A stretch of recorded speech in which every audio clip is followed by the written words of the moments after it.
वेडा काळू गदळणी काटक्या उराशी धरून झपझप झोपडीकडे येत होता. एखादी काडी गळताच थांबून ती उचलत होता नि पुन्हा भरभर चालत होता.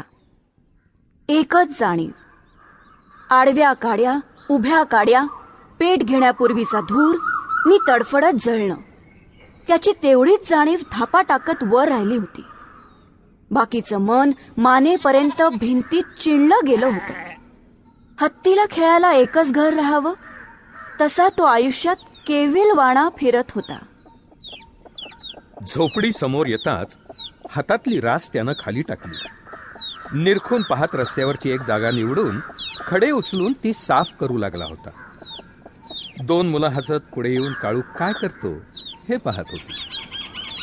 काळूनं जागा साफ केली होती. घरातून पाणी आणून त्या जागेवर शिंपडलं नि राशीतल्या काड्या निवडून तो शेकोटी पेटवण्याच्या तयारीला लागला होता. काळूचं सगळं करणं विचित्र होतं.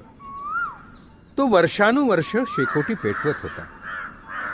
मोठ्यांना त्याची कीव येत होती, लहानांना त्याची गंमत वाटत होती. नेहमीप्रमाणे बोळाच्या टोकाकडून रानातून परत येणाऱ्या गुरांच्या घंटा ऐकू येत होत्या. मधूनच एखादा गोरा गाय हंबरत होते.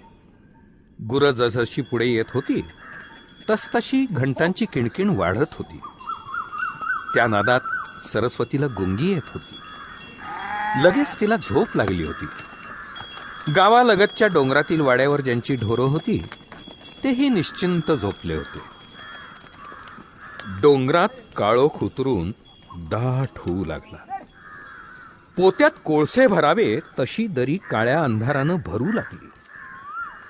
अंधार शिगोशिक भरताच भान गेलं आणि डोंगरावरली माणसं अधांतरी बसल्यासारखी आपापल्या ठिकाणी राहिली. आणि वणव्याची पहिली बोंब भीमानं ठोकली.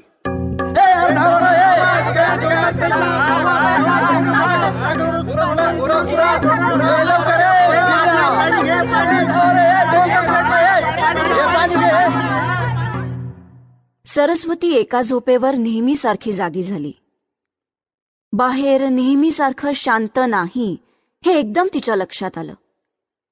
नवऱ्यानं झोपेआधी खिडकी लावली आहे. हवा कोंडल्यासारखी झाली आहे हे तिच्या लक्षात आलं. रोज एका झोपेवर उठून ती खिडकी उघडायची, पुन्हा येऊन पडायचं. नवऱ्याला एवढी कसली थंडी वाजते? गाव शांत होतं. एक तारीवाल्या भिकाऱ्याचं एका सुरातलं गाणं ऐकू येत होतं. तो करुण सूर ऐकला की सरस्वतीला दिवसभरात घडलेल्या वाईट गोष्टींची आठवण येई. कधी कब्बशी फुटलेली असे, कधी ताक सांडलेलं असे. एकतारीचे सूर ऐकून तिचं मन नेहमीप्रमाणे उदासीनतेनं भरून येऊ लागलं. काहीतरी भयंकर दुःख व्हावं, रडावं असं तिला वाटू लागलं. डोळे मिटून ती तशीच पडून राहिली. एकतारीवाला पुढं गेला नि हळूहळू दाटून आलेल्या ओमाळ्यातून तिचं हृदय सुक्या डोळ्यांनी वर आलं नि निर्विकार झालं. ती उठली, खिडकीशी गेली. खिडकी नीट उघडून तिनं बाहेर पाहिलं. मी समोर डोंगरावर जाळ पाहताच ती दचकली. एकदम आत वळली. क्षणभरच नवऱ्याला उठवावं असं तिच्या मनात आलं. पण पुढं आलेला हात तिनं मागं घेतला. नवरा उठणार नाही, हलणारही नाही.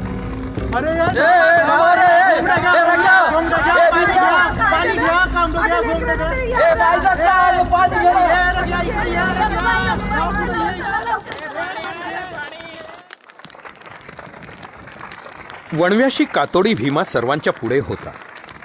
वाडीतील लहान पोरांपासून बायकांपर्यंत सर्वजण तोडता येईल ते झुडूप तोडून वणव्याच्या जाळावर मारत होते.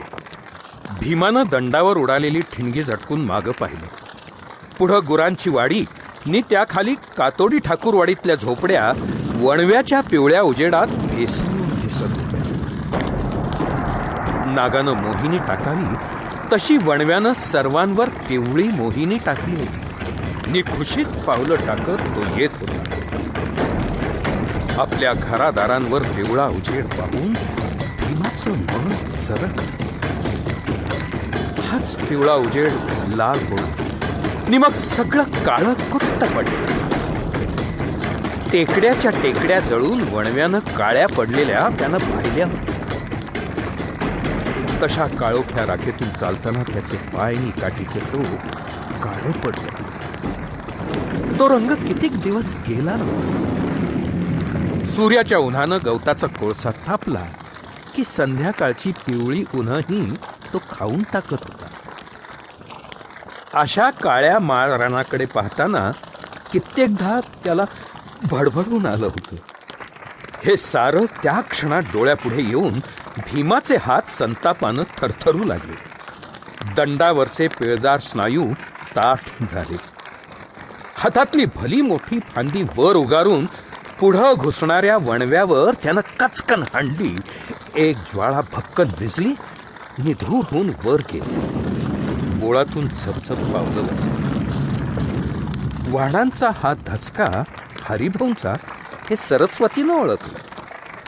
हरिभाऊ बाहेर पडलाय. आता गडबड सुरू होणार. हरिभाऊ हरिभाऊ हरिभाऊ. कोण कोण राग्या करा ये राग्या. अरे उठवा सगळ्यांना. डोंगरात वानवा पेटलाय ना. उठव. हरिभाऊ हरिभाऊ हरिभाऊ गुराची वाडी पेटली वाटतं. अरे वेळ घालवू नका आता. चला मी पुढे होतो. सगळ्यांना घेऊन ये. हा